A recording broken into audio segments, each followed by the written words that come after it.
প্রতিদিনই আমাদের দেখবেন 2-3টা করে মামলা হচ্ছে।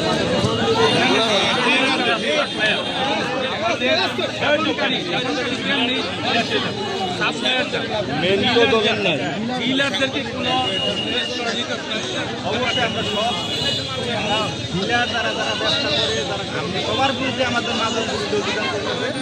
আপনি ডিলার, আপনার কাছে মাল নাই, আপনি মাল বিক্রি করতেছেন, আপনি তো ছোট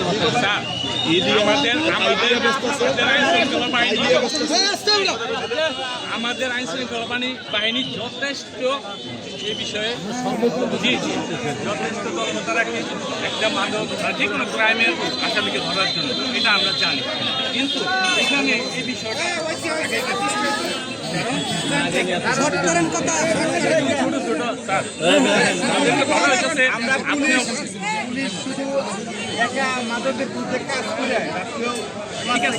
মাদক নির্মূল করা সম্ভব না। আপনারা সমাজে যারা আছেন প্রত্যেক গার্ডিয়ানকে আগে সচেতন হইতে হবে। প্রত্যেক এলাকার যারা গণ্যমান্য ব্যক্তি আছে তাদেরকে সচেতন হইতে হবে এবং সবাই শরীরে হয়তো একটা উদ্যোগ নিচ্ছেন, একটা ভালো উদ্যোগ, আমি খুশি হয়েছি।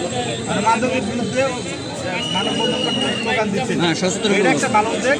এটা আপনাদের প্রত্যেকে করতে হবে। আপনার ফ্যামিলির কেউ যেন মাদক সেবন না করে, কেউ মাদক ব্যবসার সাথে জড়িত না হইতে পারে, আগে আমাদের সচেতন হইতে হবে। এটা আমরা করবো, যদি আমরা প্রত্যেকেই সচেতন হই, আমাদের এই সমাজে মাদক ব্যবসা থাকতে পারে, মাদক থাকবে না। এটা আমরা অবশ্যই করবো, কিন্তু সাপ্লাই বন্ধ করতে হবে, আমরা করতে পারবো না। এটা তো আপনাদের দায়িত্ব।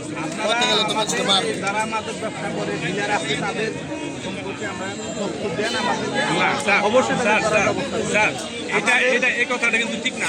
দায়িত্ব নেই, আর আমরা তো মিছিল করতে করতে আসলাম এবং নাম বলতে বলতে আসলাম এই পর্যন্ত। স্যার কিছুদিন আগে আপনি জানেন তারা কিন্তু আপনাকে